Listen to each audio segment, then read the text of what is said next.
आप सभी को नमस्कार। ऑनलाइन बीएससी फिजिक्स में आप सभी का स्वागत है। पेपर चल रहा है फिजिक्स का और इसमें चैप्टर चल रहा है व्यतिकरण और इसमें टॉपिक चल रहा है पतली फिल्मों में व्यतिकरण। पतली फिल्मों में व्यतिकरण हमने समीकरण नंबर 11 तक निकाल लिया। समीकरण नंबर 11 तक हमने पतले फिल्मों में व्यतिकरण निकाल लिया। इसके बाद लिखो व्यतिकरण की पतले फिल्मों में व्यतिकरण के अनुप्रयोग। तो क्वेश्चन किस प्रकार से आता है? क्वेश्चन इस प्रकार से आता है, टिप्पणी लिखिए, नियम पर टिप्पणी लिखिए। जैसे पूरक व्यतिकरण आ गया, क्या आ गया? पूरक व्यतिकरण। तो इस पर आपको क्या लिखनी? टिप्पणी लिखिए। तो हेडिंग लगा लो पूरक व्यतिकरण। और हम पढ़ रहे क्या है? हम पढ़ रहे हैं पतले फिल्मों में व्यतिकरण के अनुप्रयोग। तो इसमें फर्स्ट हेडिंग लगाओ पूरक व्यतिकरण। देखो ध्यान से देखना। हमारे पास क्या है? कोई पतली फिल्म है। पतली फिल्म होने का मतलब है एक ऊपरी सतह और एक क्या होते हैं? निचली सतह। और यहाँ से ऊपरी सतह से हम क्या डालते हैं? प्रकाश आपतित करवाते हैं। तो आयाम विभाजन द्वारा, किसके द्वारा? आयाम विभाजन द्वारा यहाँ पर जो आपतित प्रकाश की किरणें वो दो भागों में बढ़ जाती है। कितने भागों में बढ़ जाती हैं? दो भागों में बढ़ जाती है। एक तो परावर्तित प्रकाश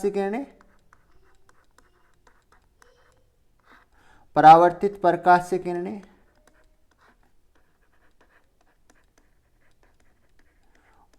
और एक पारगमित प्रकाश की किरणें। पारगमित प्रकाश की किरणें। और परावर्तित प्रकाश की किरणों को हमने किससे लिखा है?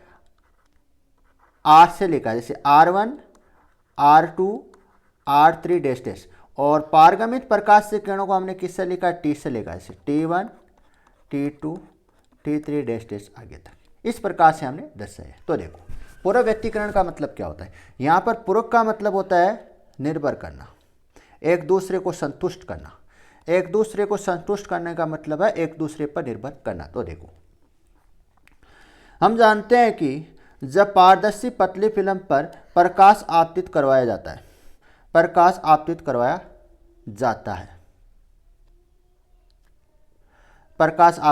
जाता है, तो आयाम विभाजन विधि द्वारा आपतित प्रकाश की किरणें से परावर्तित प्रकाश की किरणें और पारगमित प्रकाश की किरणें प्राप्त होती है। जब हम क्या करते हैं? पारदर्शी फिल्म पर क्या करते हैं? प्रकाश आपतित करवाते हैं। किस पर? पारदर्शी फिल्म पर क्या करवाते हैं? प्रकाश आपतित करवाते हैं। तो यहाँ पर आयाम विभाजन विधि द्वारा आपतित प्रकाश की किरणें से परावर्तित प्रकाश की किरणें और पारगमित प्रकाश की किरणें प्राप्त होती है। परावर्तित प्रकाश की किरणों को R1, R2 डैश डैश से व्यक्त करते हैं, तब पारगमित प्रकाश की किरणों को T1, T2, T3 आगे तक द्वारा दर्शाई जाती है। देखो ये आपको डायग्राम मैंने पिछली वाली क्लास में आपको समझाया था। इस डायग्राम को बनाना है। इस डायग्राम बनाने के बाद देखो ये तो क्या है? परावर्तित प्रकाश की किरणें। क्या है? परावर्तित प्रकाश की किरणें। और ये कौन सी है? आपतित प्रकाश की किरणें। यहां से हमने क्या डाला? आपतित प्रकाश डाला। तो ये तो आपतित प्रकाश हो गई। और ये जो आपतित प्रकाश की किरणें आयाम विभाजन विधि द्वारा, किसकी विधि द्वारा? आयाम विभाजन विधि द्वारा परावर्तित प्रकाश की किरणें और पारगमित प्रकाश की किरणें हमें प्राप्त होती है। हमारे पास क्या हुआ? हमारे पास कोई एक पारदर्शी फिल्म है, पतली फिल्म है। ये क्या है? पारदर्शी पतली फिल्म है। और इस पारदर्शी पतली फिल्म पर हम क्या आपतित करवा रहे हैं? प्रकाश से किरणें आपतित करवा रहे हैं। तो प्रकाश से किरणें आपतित करवाएंगे तो आयाम विभाजन विधि द्वारा जो आपतित प्रकाश से किरणें, वो परावर्तित प्रकाश की किरणें मिलती है हमें। आपतित प्रकाश की किरणें से क्या मिलती है? परावर्तित प्रकाश की किरणें मिलती है। और हमें क्या मिलती है? पारगमित प्रकाश की किरणें मिलती है। देखो और इसमें आप पॉइंट नंबर ए लगाना। परावर्तित प्रकाश की किरणों के मध्य प्रभावी पदांतर। परावर्तित प्रकाश की किरणों के मध्य प्रभावी पदांतर, ये चीज़ हम निकाल चुके हैं। पतली फिल्मों में व्यतिकरण आपको केवल कॉपी पेस्ट करना है। तो पदांतर को किससे लिखते हैं? डेल से लिखते हैं। तो यहाँ पर देखो डेल बराबर क्या होता है? 2 new T cos are minus lambda upon 2 होता है। अगर हम किसकी बात करें? चमकीली फ्रिंज की बात करें। किसकी बात करें? चमकीली फ्रिंज की बात करें। तो चमकीली फ्रिंज के लिए जो पदांतर होता है वो क्या होता है? एन लेमड़ा होता है। तो यहाँ पर आप एन लेमड़ा पुट करोगे, यहाँ पर आप एम लेमड़ा पुट करोगे, चमकीले फ्रिंज का प्रतिबिंब ये होता है। देखो ऊपर ही ऊपर आप देखो जो टॉपिक हमने पढ़ा है, देखो ध्यान से देखना।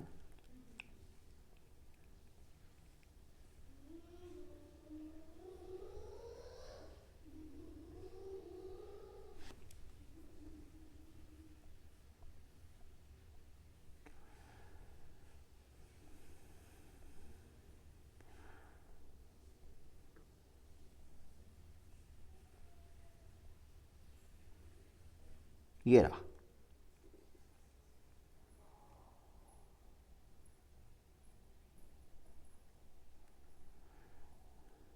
सबसे पहले क्या निकाला, समपोषी व्यतिकरण निकाला। तो देखो ये रहा, समपोषी व्यतिकरण में क्या प्राप्त होती है, चमकीली फ्रिंज प्राप्त होती है।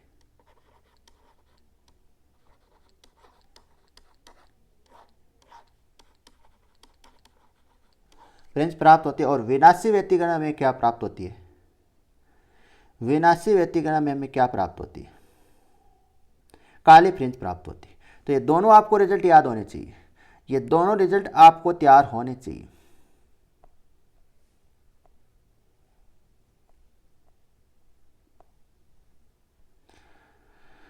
तो ये दोनों पॉइंट आपके पढ़े हुए, समीकरण नंबर 1 और समीकरण नंबर 2 आपके पढ़े हुए। तो आगे नेक्स्ट देखो, पारगमित प्रकाशीय किरणों के लिए, पारगमित प्रकाशीय किरणों के मध्य प्रभावी पदांतर, ये होता आप सभी जानते हो। अगर हम किसकी बात करें, चमकीली फ्रिंज की बात करें, किसकी बात करें, चमकीली फ्रिंज की बात करें, तो हमारे पास पदांतर के स्थान पर क्या लिखना है, एन लेमड़ा लिखना है। क्या लिखना है, एन लेमड़ा लिखना है। तो आपके पास समीकरण नंबर 3 आ जाएगी। अगर हम काली फ्रिंज की बात करें, किसकी बात करें, काली फ्रिंज की बात करें, तो यहाँ पर लेमड़ा के स्थान पर आपको क्या लिखना है, 2n+1 लेमड़ा अपॉन 2 लिखना है, ये आपको लिखना है। ये सारी की सारी चीज़ें लिखी हुई। अब देखो यहाँ ध्यान से देखना, समीकरण नंबर आप 3 को देखो, समीकरण नंबर 3 को देखो, और किसके लिए बन रही है, चमकीली फ्रिंज के लिए बन रही है। समीकरण नंबर 3 किसके लिए, चमकीली फ्रिंज के लिए। और समीकरण नंबर 2 किसके लिए, सर काली फ्रिंज के लिए। किसके लिए, काली फ्रिंज। तो दोनों क्या हो रही है, एक दूसरे पर निर्भर कर रही है या नहीं कर रही है, बिल्कुल स्वनिर्भर कर रहे हैं, एक दूसरे को क्या करती है, संतुष्ट करती है। मतलब समीकरण 1 और समीकरण 3 क्या करती है, एक दूसरे को संतुष्ट करती है। इसी प्रकार से समीकरण नंबर 1 और समीकरण नंबर 4 भी क्या करती है, एक दूसरे को संतुष्ट करती है। मतलब काली फ्रिंज के लिए और पारगमित प्रकाशीय किरणों के मध्य प्रभावी पदांतर हम पढ़ रहे हैं। और इसमें पॉइंट नंबर 2 देखना काली फ्रिंजों का प्रतिबिंब, और इसमें आप परावर्तित प्रकाशीय किरणों में समीकरण नंबर आप 1 देखना, दोनों क्या कर रही है, एक दूसरे को संतुष्ट करे। तो यहाँ पर यही चीज़ लिखी हुई है, समीकरण 1 समीकरण 3 को संतुष्ट करती है तथा समीकरण 2 समीकरण 4 को संतुष्ट करती है। तो यहाँ पर यह चीज़ लिखी हुई है, परावर्तित प्रकाशीय किरणों में चमकीली फ्रिंज का निर्माण होता है, तो पारगमित प्रकाशीय किरणों में काली फ्रिंज का निर्माण होता है। देखो यहाँ पर यही चीज़ लिखी हुई है। देखो परावर्तित प्रकाशीय किरणों में चमकीली फ्रिंज का निर्माण होता है। देखो समीकरण नंबर 1 चमकीली फ्रिंज का निर्माण होता है, लेकिन पारगमित प्रकाशीय किरणों में, पारगमित प्रकाशीय किरणों में काली फ्रिंज का क्या होता है, निर्माण होता है। आगे देखो, परावर्तित प्रकाशीय किरणों में काली फ्रिंज का निर्माण होता है, तो पारगमित प्रकाशीय किरणों में चमकीली फ्रिंज का क्या होता है, निर्माण होता है। देखो ध्यान से देखना, समीकरण नंबर 1 देखो, समीकरण नंबर 2 देखो। समीकरण नंबर 2 क्या है, काली फ्रिंज है, किसके लिए, परावर्तित प्रकाशीय किरणों के लिए। समीकरण नंबर 2 ध्यान से देखना, परावर्तित प्रकाशीय किरणों के लिए काली फ्रिंज का निर्माण होता है। समीकरण नंबर 2 किसको वेट करती है, समीकरण नंबर 2 किसको वेट करती है, परावर्तित प्रकाशीय किरणों में काली फ्रिंज का निर्माण को व्यक्त करती है, समीकरण नंबर 2। और यहाँ पर समीकरण नंबर जो 3 है वो किसको वेट करती है, पारगमित प्रकाशीय किरणों में चमकीली फ्रिंज के निर्माण को व्यक्त करती है। तो यहाँ पर ये चीज़ लिखी हुई है। तो आपका पॉइंट नंबर फर्स्ट क्या हो गया, यहाँ पर कंप्लीट हो गया। क्वेश्चन आएगा निम्न पर टिप्पणी लिखी, तो यहाँ पर पूरक व्यतिकरण आ सकता है, सबसे वेरी वेरी इंपॉर्टेंट है ये टिप्पणी पर। सेकंड लगाओ, सेकंड पॉइंट लगाओ, अल्प मोटाई, मतलब अल्प का मतलब बहुत ही कम, अल्प का मतलब क्या होता है, बहुत ही कम। अल्प मोटाई की फिल्म के कारण व्यतिकरण, अल्प मोटाई। तो मतलब जो ऊपर वाली सतह होती है ऊपर वाली, वो बहुत ही क्या होती है, पतली होती है। बहुत ही पतली होने के कारण अल्प मोटाई का मतलब होता है जो टी होता है, जो टी होता है ये क्या होता है, बहुत ही कम होता है, लगभग क्या होता है, जीरो के आसपास होता है, जीरो के आसपास होता है इसका मान। अल्प का मतलब होता है बहुत ही कम मात्रा में। तो अल्प मोटाई की पतली फिल्म के कारण व्यक्तीकरण देंगे। तो यहाँ से देखो अल्प फिल्म पर हम क्या डालेंगे, आपतित प्रकाश आपतित करेंगे। क्या करेंगे, अल्प फिल्म पर आपतित आपतित प्रकाश को डालेंगे। तो आपतित प्रकाश करने पर अल्प फिल्म पर क्या कर रहे हैं, आपतित प्रकाश करेंगे। तो यहाँ पर परावर्तित प्रकाश से किरणें प्राप्त नहीं होती। क्या नहीं होती है, परावर्तित प्रकाश से किरणें प्राप्त नहीं होती है।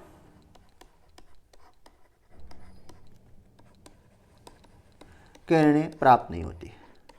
अगर आपको शब्द आ जाए अल्प मोटाई, तो इसका सीधा मतलब है इसमें जो पतली फिल्म बनेगी उस पतली फिल्म में जो टी का मान है वो लगभग किसके बराबर है, जीरो के बराबर है। जिससे क्या होगा, इस पर प्रकाश आपतित करेंगे तो यहाँ पर परावर्तित प्रकाश से किरणें आपको नहीं मिलेगी। परावर्तित प्रकाश से किरणें नहीं मिलेगी, केवल किसकी मिलेगी, पारगमित प्रकाश से किरणें आपको मिलेगी। तो देखो इसमें यही चीज यहाँ पर लिखी हुई है। जब अल्प फिल्म पर प्रकाश से किरणें आपतित करवाते हैं, जब हम क्या करते हैं, जो अल्प फिल्म है, अल्प फिल्म का मतलब बहुत ही कम मोटाई वाली फिल्म। अल्प फिल्म का मतलब क्या होता है, बहुत ही कम मोटाई वाली फिल्म पर प्रकाश से किरणें आपतित करवाते हैं तो परावर्तित प्रकाश से किरणें प्राप्त नहीं होती है, क्योंकि परावर्तित प्रकाश से किरणें काले फ्रिंज का क्या करते हैं, कार्य करती है। आगे देखो, हम जानते हैं कि परावर्तित प्रकाश से किरणों के लिए जो पदांतर होता है वो निम्न होता है, ये होता है। ये आप सभी जानते हो, ये चीज़ पढ़ चुके हो। बहुत पतली फिल्म के कारण, बहुत पतली फिल्म के कारण यहाँ पर टी का मान क्या हो जाएगा, बहुत ही छोटा हो जाएगा। किससे, लेमड़ा से। लेमड़ा से टी का मान बहुत ही छोटा हो जाएगा। इस कारण यहाँ पर टी को किसके बराबर मान ले, जीरो के बराबर मान ले, मतलब नगण्य के बराबर मान ले। किसके बराबर मान ले, नगण्य के बराबर मान। तो ये पूरी की पूरी टर्म क्या हो जाएगी, जीरो हो जाएगी। तो बहुत ही पतली फिल्म के कारण यहाँ पर पदांतर क्या आएगा, डेल बराबर माइनस लेमड़ा अपॉन टू आएगा, समीकरण नंबर 1। और पारगमित प्रकाश से किरणों के लिए जो पदांतर है वो देखो। अब यहाँ पर देखो टी का मान, यहाँ पर लेमड़ा तो कार्य करता नहीं है, लेकिन टी का जो मान है वो यहाँ पर क्या रख देंगे, जीरो रख देंगे। क्यों रख देंगे, टी जो टी है वो क्या, बहुत ही कम मान है। तो बहुत ही कम मान है तो इसको किसके बराबर रख सकते हैं, लगभग जीरो के बराबर रख सकते हैं। और हम जानते हैं कि देखो समीकरण नंबर 2 आ गई। समीकरण नंबर 2 के बाद देखो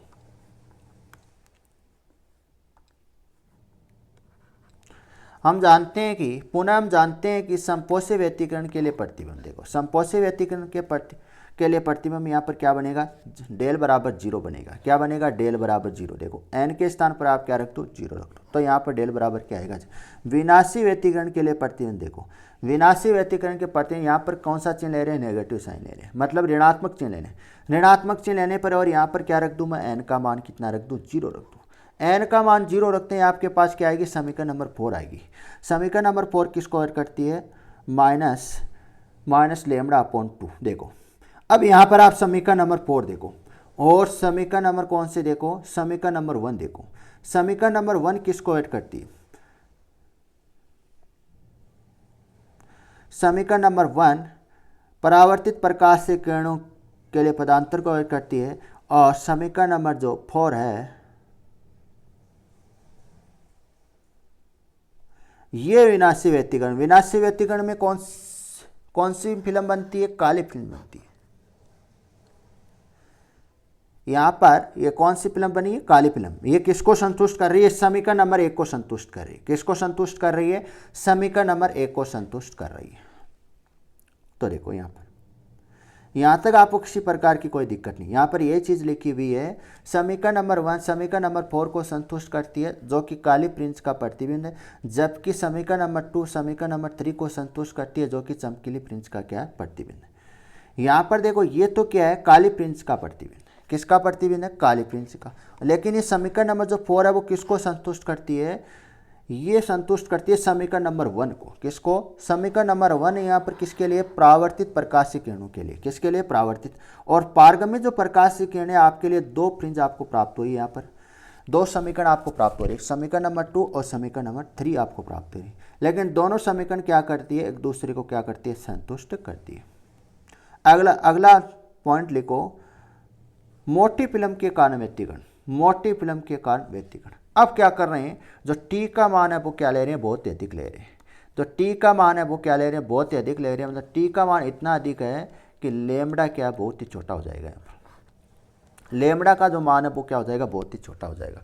मोटी फिल्म के कारण जो व्यक्तिगण की ले रहे हैं, यहाँ पर टी का मान क्या लेंगे, बहुत ही अधिक लेंगे। तो यहाँ पर देखो, माना एक पारदर्शी मोटी फिल्म है, एक पारदर्शी क्या है, मोटी फिल्म है, जहाँ पर जो लेमड़ा है वो टी से क्या है, बहुत ही छोटा है। तो यहाँ पर लेमड़ा को क्या मान सकते हैं, लगभग नगण्य मान सकते हैं। तो नगण्य मानने का मतलब है 0 के आसपास मानने का। तो देखो, हम जानते हैं कि परावर्तित प्रकाश से किरणों के लिए पदांतर नहीं, प्रभावी पदांतर ये होता है, ये हम पढ़ चुके हैं, ये आपको याद होनी चाहिए कॉन्सेप्ट, ये आपको जो मान है वो याद होना चाहिए। परावर्तित प्रकाश किरण के लिए प्रभावी पदांतर और पारगमित प्रकाश के लिए प्रभावी पदांतर, ये दोनों रिजल्ट आपको याद होने चाहिए, तभी यहाँ पर बात बनेगी। अब यहाँ पर जो लेमड़ा इसका मान है जो टी से क्या होता है, बहुत ही छोटा होता है। तो मैं इस लेमड़ा को क्या मान सकता हूँ, नगण्य मान सकता हूँ। क्या मान सकता हूँ, नगण्य मान सकता हूँ। नगण्य मानने का मतलब है 0 के आसपास मानना। तो यहाँ पर आपके पास समीकरण नंबर क्या आ जाएगी, 1 आ जाएगी। इसी प्रकार से पारगमित प्रकाश किरणों के लिए पदांतर लिखें। तो यहाँ पर इसमें लेमड़ा कार्य नहीं करती है, इसमें क्या नहीं करती है, लेमड़ा कार्य नहीं करती। अब देखो, समीकरण नंबर 1 और समीकरण नंबर 2 को ध्यान से देखो। समीकरण नंबर 1 और समीकरण नंबर 2 में किसी प्रकार का अंतर नहीं आ रहा है। समीकरण नंबर 1 किसको व्यक्त करती है, परावर्तित प्रकाश से किरणों के लिए पदांतर को व्यक्त करती है, और जबकि समीकरण नंबर 2 किसको व्यक्त करती है, पारगमित प्रकाश से किरणों के लिए पदांतर को व्यक्त करती है। दोनों में क्या नहीं आ रहा, कोई अंतर नहीं आ रहा, दोनों टर्म क्या आ रही है, सेम आ रही है। तो इसका मतलब क्या है, इसका मतलब है जो काली फ्रिंज, काली और चमकीली फ्रिंज क्या बनेगी, पास पास में बनेगी। काली और चमकीली फ्रिंज क्या बनेगी, एकदम पास पास में बनेगी, एकदम पास पास में बनेगी। जिससे क्या होगा, काली फ्रिंज हमें दिखाई नहीं देगी, जिससे जो काली फ्रिंज हमें दिखाई नहीं देगी, केवल क्या दिखाई देती है, चमकीली फ्रिंज हमें दिखाई देती है। ये उस प्रकार की बात है जैसे आप कमरे में इस प्रकार से आप लट्टू लगाओ, एक लट्टू यहाँ पर लगाओ और एक इसके पास में लगा लो, पास पास में क्या लगाओ, लट्टू लगाओ। अब यहाँ पर आप क्या करो, एकांतर क्रम में इन लट्टू को चालू करो। तो एक इसको चालू करो, एक इसको चालू करो, एक इसको चालू। तो यहाँ पर देखो, यहाँ पर जो रोशनी है वो सभी जगह पर आपको क्या देगी, एक समान देगी। यहाँ पर जो रोशनी है वो एक समान देगी। अगर आप क्या करो, एक बहुत ही बड़ा रूम है यहाँ से लेके यहाँ तक, अब यहाँ पर क्या करना, एक रूम देखो, एक रूम यहाँ पर, एक लट्टू यहाँ पर है और एक बल्ब यहाँ पर और एक बल्ब है यहाँ पर। अब आप एकांतर क्रम, इसको चालू करो, इसको बंद कर दो, लेकिन इसको चालू करो। लेकिन देखो यहाँ पर, यहाँ दोनों पॉइंट पर रोशनी अधिक होगी, इस पॉइंट पर रोशनी क्या होगी, कम होगी, आप जानते हो।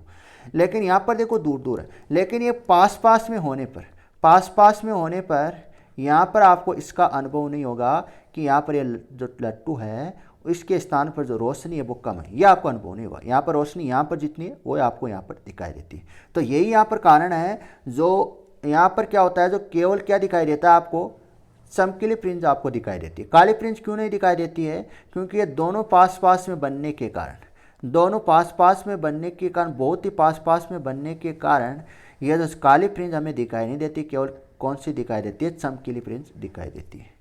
ये रिजल्ट है। तो यहाँ पर ये रिजल्ट यहाँ पर लिखा हुआ देखो, समीकरण 1 व समीकरण 2 से स्पष्ट है कि पारदर्शी मोटी फिल्म में परावर्तित व पारगमित प्रकाश की किरणों के लिए पदांतर एक समान प्राप्त होता है, जिसके कारण चमकीली व काली फ्रिंज के मध्य दूरी अल्प होती है। क्या होती है, दूरी अल्प होती है। इस अल्प दूरी के कारण हमें केवल चमकीली फ्रिंज का प्रतिबिंब होता है। ये नेक्स्ट हेडिंग लगो, हेडिंजर फ्रिंज। हेडिंजर फ्रिंज, देखो हेडिंजर फ्रिंज का मतलब क्या होता है, ध्यान से देखना। हमारे पास क्या है, कोई एकवर्णी प्रकाश स्रोत, एकवर्णी प्रकाश स्रोत है, और इस एकवर्णी प्रकाश स्रोत से क्या आ रही है, अनेक प्रकाश से किरणें आ रही है। क्या आ रही है, अनेक प्रकाश से किरणें आ रही है। और ये अनेक प्रकाश से किरणें कहाँ आपतित हो रही है, पतली फिल्म पर आपतित हो रही है। कहाँ पर आपतित हो रही है, पतली फिल्म पर आपतित हो रही है। पतली फिल्म पर प्रत्येक बिंदु पर क्या हो रही है, आपतित हो रही है। ये हमारे पास कोई एकवर्णी प्रकाश स्रोत है, इससे क्या आ रही है, बहुत सारी प्रकाश से किरणें आ रही है, मतलब बहुत सारी प्रकाश से किरणें क्या आ रही है, आपतित हो रही है। किस पर, पतली फिल्म पर। अब मान लेते हैं इस प्रकाश से किरणों में कुछ किरणें ऐसी, ध्यान से देखना, बहुत तेजी से समझ में आएगा। सबसे पहले आपको क्या क्या लेना है, एक वर्णीय प्रकाश स्रोत लेना है। क्या लेना है, एक वर्णीय प्रकाश स्रोत लेना है, और आपको एक क्या लेनी है, पतली फिल्म लेनी है। इस पर क्या डालना है, एक वर्णीय प्रकाश स्रोत से प्रकाश से किरणें आपतित करनी, मतलब सभी पॉइंट पर आपको आपतित करनी है। जितने भी आपको पॉइंट नजर आ रहे हैं उन सभी पॉइंट पर आपतित करनी है। अब ध्यान से देखना, आपको ऐसी आपतित प्रकाश की किरणें चुननी है, आपको ऐसी आपतित प्रकाश से किरणें चुननी है जिसका आपतन कोण मान क्या हो, एक समान। जैसे इस किरण का क्या मालूम है, आपतन कोण एक समान एक मानूं। इस किरण का क्या मालूम है, आपतन कोण एक समान मानूं। इस किरण का क्या मालूम है, आपतन कोण एक समान मानूं। इस किरण का क्या मालूम है, आपतन कोण एक समान मानूं। इस किरण का क्या मालूम है, आपतन एक समान मानूं। और इस किरण का क्या मालूम है, आपतन एक समान मानूं। और इस किरण का क्या मालूम है, आपतन कोण एक समान मानूं। और इस किरण का क्या मालूम है, आपतन कोण एक समान मानूं। और इस किरण का मान आपतन कोण। अब इन सभी बिंदु को मैं मिला दूं, सभी बिंदु को मिला दूं तो यहाँ पर आपको क्या नजर आ रही है, एक वलय आपको नजर आ रही है। क्या बन रही है, वृत्ताकार पद बन रहा है। क्या बन रहा है, एक वर्ताकार आपको पद बनता हुआ आपको नजर आ रहा है। क्या नजर आ रहा है सर, एक वर्ताकार पद हमको बनता हुआ नजर आ रहा है। इस वर्ताकार पद को क्या बोलते हैं, हेडिंजर फ्रिंज बोलते हैं। क्या बोलते हैं, हेडिंजर फ्रिंज बोलते हैं। पूर्ण ध्यान से देखना, सबसे पहले आपको क्या लेना है, एक वर्णीय प्रकाश स्रोत लेना है। क्या लेना है, एक वर्णीय प्रकाश स्रोत लेना है, और इससे क्या आप आ रही है, प्रकाश से किरणें बाहर आ रही है। और यहाँ पर आपको क्या लेना है, एक पतली फिल्म लेनी है, और इस पतली फिल्म पर सभी जगह पर, प्रत्येक बिंदु पर, प्रत्येक बिंदु का मतलब सभी जगह पर आपको क्या आपतित करवानी है, प्रकाश से किरणें आपतित। मान लेते हैं इस प्रकाश से आपतित हो रही है, प्रकाश से किरणें सभी बिंदु पर आ रही है। अब मैं एक ऐसा बिंदु ले रहा हूं, ऐसी बिंदु ले रहा हूं जिस पर जो परावर्तित प्रकाश की किरणें, सॉरी आपतित प्रकाश से किरणों का जो आपतन कोण है वो क्या हो, एक समान। मान लेते हैं इस किरण और इस किरण का जो आपतन कोण है वो एक समान है। इस किरण और इन सभी किरणों का जो आपतन कोण है वो एक समान, सभी का नहीं होगा, कुछ किरणों का ही होगा। मान लेते हैं इस किरण का भी क्या है, आपतन कोण एक समान है। मान लेते हैं इस किरण का भी क्या आपतन कोण एक समान है। मान लेते हैं इस किरण का भी आपतन कोण एक समान है, और इस किरण का भी आपतन कोण। इतने जो बिंदु मैंने लिए आप प्रकाश किरणों का, इन सभी का क्या है, आपतन कोण एक समान है। तो इन सभी को देखो मैं मिला दूं इस प्रकार से, मिलाने से यहाँ पर क्या होगा, मिलाने से यहाँ पर क्या होगा, यहाँ पर एक वर्ताकार पद बनेगा। क्या बनेगा, वर्ताकार पद बनेगा। इस वर्ताकार पद को क्या बोलते हैं, हेडिंजर फ्रिंज बोलते हैं। तो यहाँ पर यही चीज़ यहाँ पर लिखी हुई, देखो यहाँ पर यह चीज़ यहाँ पर लिखी है। जब हम प्रकाश स्रोत को किसी फिल्म पर आपतित करवाते हैं तो पतले फिल्म पर बहुत बहुत यानी बहुत सारे आपतित प्रकाश से किरणें आपतित होती है। बहुत का मतलब बहुत सारी प्रकाश से किरणें आपतित होती है। आगे देखो, जिन आपतित प्रकाश से किरणों का आपतन कोण समान हो उन सभी आपतन कोण को आपस में जोड़ देते हैं, जिससे एक वर्ताकार पद बनता है, जिससे एक क्या बनता है, वर्ताकार पद बनता है। और इस वर्ताकार पद को, इस वर्ताकार पद जिससे एक वर्ताकार फिल्म का निर्माण होता है। देखो, जिससे एक वर्ताकार पद बनता है और जिससे एक वर्ताकार फिल्म का क्या होता है, निर्माण होता है, जिसको हम क्या कहते हैं, हेडिंजर फ्रिंज कहते हैं। अब देखो, हम जानते हैं कि, अब ध्यान से देखना, वही चीज़ है जो मैंने पढ़ चुके। हम जानने का मतलब क्या है, हम जानते का मतलब ये है, ये चीज़ हम पढ़ चुके। जहीं आपको ये लिखा हुआ है, लिखा नजर आए, हम जानते हैं कि, इसका मतलब है ये चीज़ हम पढ़ चुके हैं। देखो पढ़ चुके या नहीं पढ़ चुके, ध्यान से हम जानते हैं किसी पतली फिल्म से दो प्रकार की प्रकाश से किरणें प्राप्त होती है। पतली फिल्म से ऊपरी सतह से परावर्तित प्रकाश से किरणें प्राप्त होती है, जबकि निचली पृष्ठ से पारगमित प्रकाश से किरणें प्राप्त होती है। ये आप पढ़ चुके हो। तो इसमें पॉइंट नंबर फर्स्ट डालना, परावर्तित प्रकाश से किरणों के मध्य पदांतर। ये चीज़ आप पढ़ चुके हो, ये चीज़ आप पढ़ चुके हो, यहाँ तक किसी प्रकार की दिक्कत है। तो परावर्तित प्रकाश से किरणों के मध्य जो पदांतर है वो डेल आर से लिखते हैं। किससे लिखते हैं, डेल आर से। तो डेल आर बराबर क्या होता है, 2 mu T cos are minus lambda upon 2। यहाँ पर जो आर आ रहा है, ये आई कोण और आर कोण क्या होते हैं, बराबर होते हैं। ये आप सभी जानते हो, इसमें आपको दिक्कत नहीं। कई टीचर क्या लिख देते हैं, यहाँ पर आई लिख देते हैं, और कई टीचर यहाँ पर आ लिख देते हैं। अगर आपके पास कोई बुक है और उस बुक में यहाँ पर आर के स्थान पर क्या लिखा हुआ है, आई लिखा हुआ है, तो आप ये मत सोचना कि ये तो गलत है। ये गलत नहीं है, यहाँ पर आर के स्थान पर आप क्या लिख सकते हो, कोण आई भी लिख सकते हो। ये चीज़ आप पढ़ चुके हो। देखो, पारगमित प्रकाश से किरणों के लिए पदांतर, पारगमित प्रकाश से किरणों के लिए जो पदांतर है उसको डेल टी से लिखते हैं। कितना होता है, 2, यहाँ पर देखो टी ओ लिखो,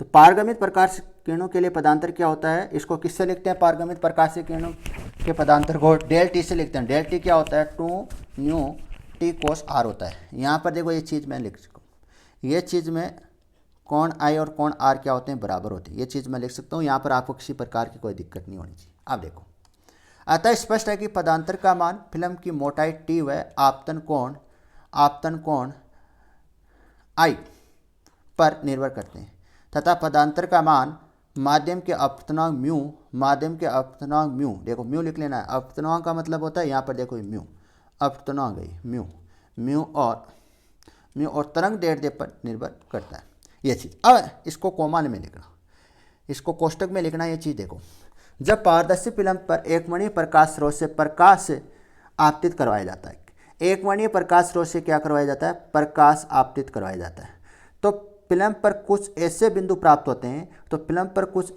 प्राप्त होते हैं जिनके लिए आपतन कोण का मान क्या होता है, समान होता है। और इन सभी समान आपतन कोण को मिलाने पर एक वर्ताकार पथ का निर्माण होता है। इस वर्ताकार पथ को ही हेडिंजर फ्रिंज कहते हैं। इस वर्ताकार पथ को क्या कहते हैं, हेडिंजर फ्रिंज कहते हैं। तो देखो, ये हेडिंजर जो फ्रिंज है, ये माइकलसन व्यतिकरण मापी प्रयोग में का निर्माण होता है। हेडिंजर जो फ्रिंज का है वो कहाँ निर्माण होता है, माइकलसन व्यतिकरण मापी प्रयोग में इसका निर्माण होता है, जो किससे देखा जाता है, जिन्हें दूरदर्शी मापी से देखा जाता है।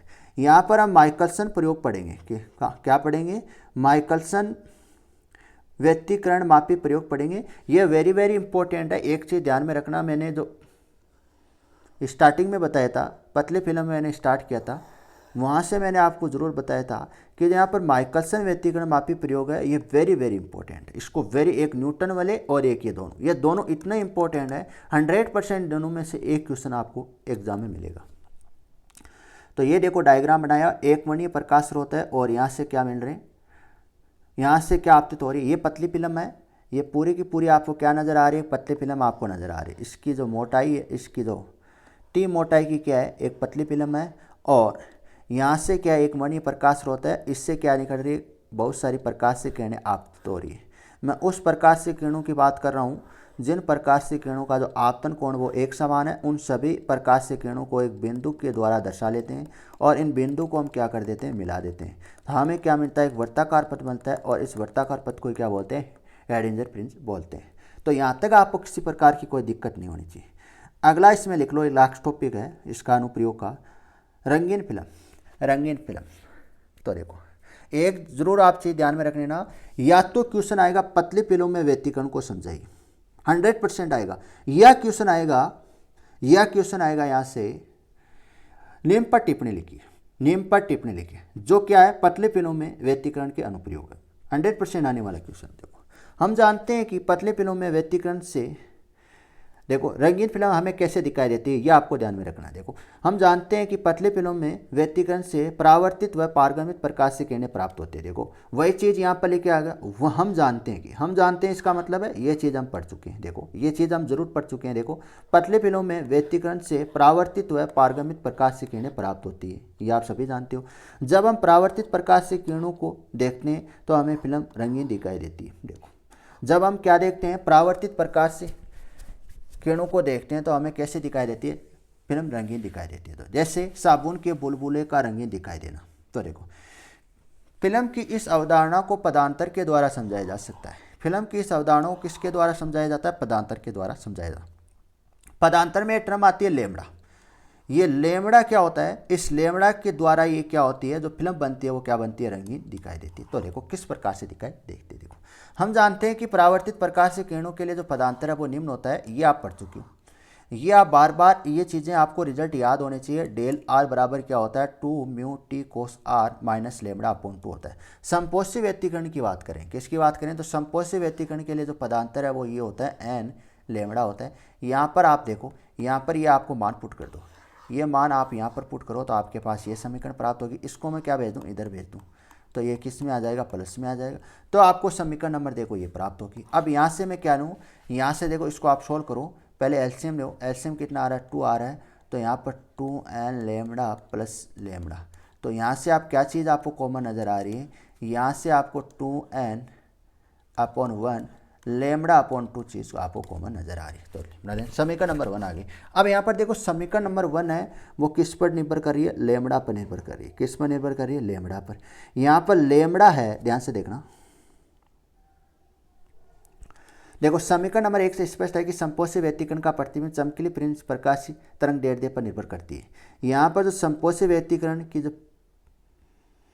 समपोषी व्यतिकरण का जो प्रतिबिंब है, जो चमकीली फ्रिंज है, जो प्रकाश की तरंग दैर्ध्य पर निर्भर करती है। किस पर निर्भर करती है, प्रकाश की तरंग दैर्ध्य पर निर्भर करती है। हम जानते हैं कि सफेद प्रकाश से अनेक रंग उपस्थित होते हैं। जो सफेद जो प्रकाश है उससे क्या होते हैं, अनेक रंग उपस्थित होते हैं, जिनके कारण प्रकाश से किरणें, जिसके कारण प्रकाश की तरंग दैर्ध्य अलग अलग होती है। अगर सफेद प्रकाश है तो उसमें क्या होंगे, बहुत सारे कलर है, और वो बहुत सारे कलर है तो इसका मतलब है इसमें जो लेमड़ा है उनके जो अनेक क्या होंगे, अनेक कलर होंगे। अनेक कलर है तो लेमड़ा का मान भी क्या होगा, अलग अलग होगा।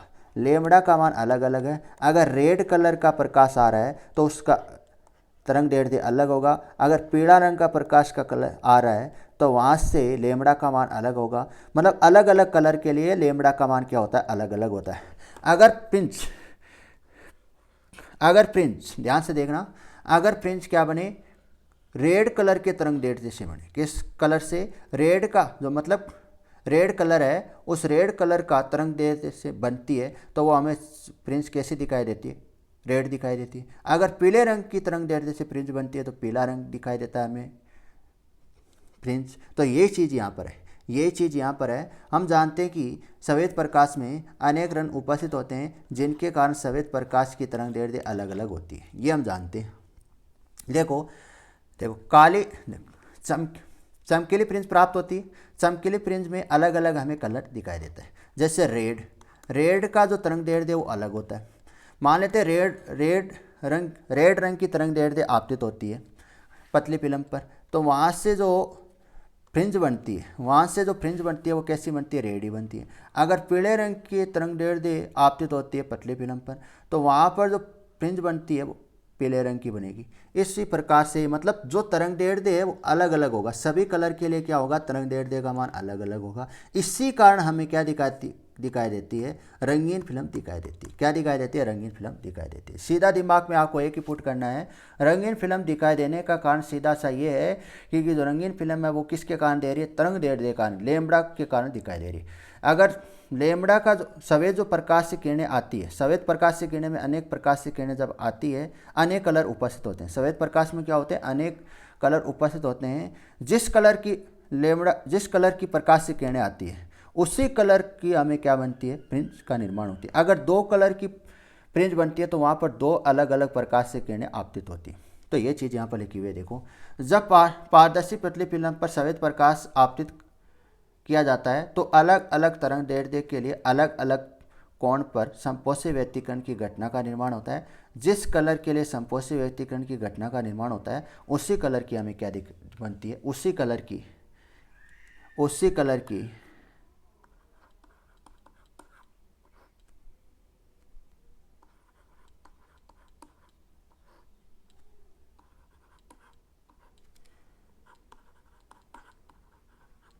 फ्रिंज दिखाई देती है, उसी कलर की फ्रिंज दिखाई देती है।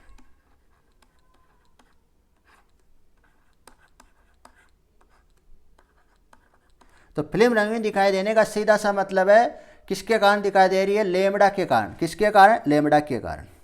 तो ये पतली फिल्म आपका टॉपिक कंप्लीट हो चुका है। ये पतली फिल्म है वेरी वेरी इंपॉर्टेंट है, ये चीज़ आपको ध्यान में रखनी है। इसके अनुप्रयोग हो गए, ये सारे के सारे आपको तैयार करने हैं। सबसे पहले आपको पतली फिल्म व्यतिकरण में जितने भी पदांतर निकालें वो पदांतर आपको तैयार होने चाहिए। उसके बाद आप अनुप्रयोग पढ़ो। किसी प्रकार का आप किंतु परंतु नहीं होगा अनुप्रयोग में।